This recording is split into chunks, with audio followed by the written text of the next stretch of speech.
Bienvenue et bonne fête de Pâques à tous. Jésus est ressuscité. Les chrétiens commémorent cette résurrection du Christ ce dimanche. Après avoir vécu les 40 jours du temps de Carême, la Semaine Sainte, le dernier repas du Christ, sa passion sur le chemin de croix pour arriver au point culminant aujourd'hui, la célébration de la Pâque. L'événement est fêté dans toutes les paroisses. À la paroisse Saint-Michel de Mputo, l'église catholique Le Bon Pasteur de la Riviera 3, les fidèles ont prié pour la paix en Côte d'Ivoire. Nous y reviendrons largement à 13 h. Disons que la Pâque est tout à la fois une célébration religieuse, c'est aussi une belle occasion de festoyer, une belle occasion de retrouvailles. Et en Pays baoulé, la tradition a une fois encore été respectée. Les chocolatiers célèbrent eux aussi la Pâque aujourd'hui et c'est au Sahara, le salon de l'agriculture et des ressources animales, forum ouvert depuis 3 jours à Abidjan. Dans le cadre de cet événement, nous allons voir le cri de cœur des petits producteurs avec Jean-Louis Bango. Ernest Danko, à peine sorti de l'adolescence, a trouvé sa voie. Depuis 2 ans, il s'est investi dans le vivrier. C'est à la périphérie de Dabou qu'il a installé sa ferme de culture maraîchère d'environ 1 hectare. Une activité qui nourrit son homme, selon le jeune homme, malgré les difficultés qu'elle renferme. Le maraîcher est vraiment plus rentable par rapport aux activités que j'avais dans le temps passé. On peut faire en moyenne 15 et en maximum 20 à 22 sacs de 50 kilos. Voilà, ce qui arrive à approvisionner le marché de Dabou en aubergine et souvent même nous envoyons aussi sur Abidjan.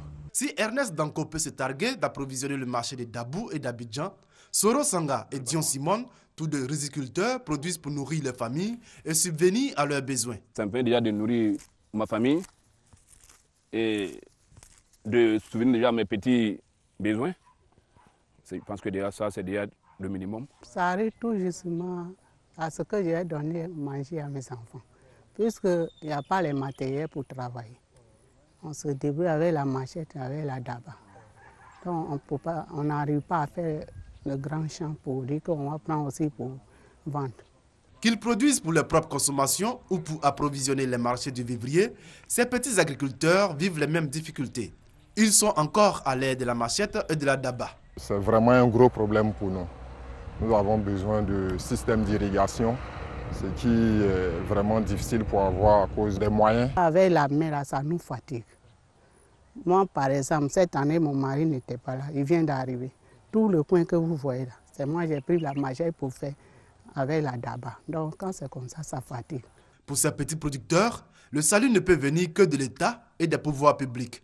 C'est pourquoi ils placent un grand espoir dans la tenue du salon de l'agriculture et des ressources animales d'Abidjan, Sahara. On attend que les gens vraiment pensent à nous, qu'ils n'organisent pas seulement des grands trucs comme ça pour ceux qui ont les moyens et être seulement là-bas à Abidjan, qui pensent à nous qui sommes sur le terrain. Nous, on veut vraiment qu'on ait des machines pour pouvoir vraiment rendre le Sahara plus grand. Outre le déficit de moyens, de formation et d'encadrement, les petits producteurs doivent faire face aujourd'hui à la rareté des terres cultivables.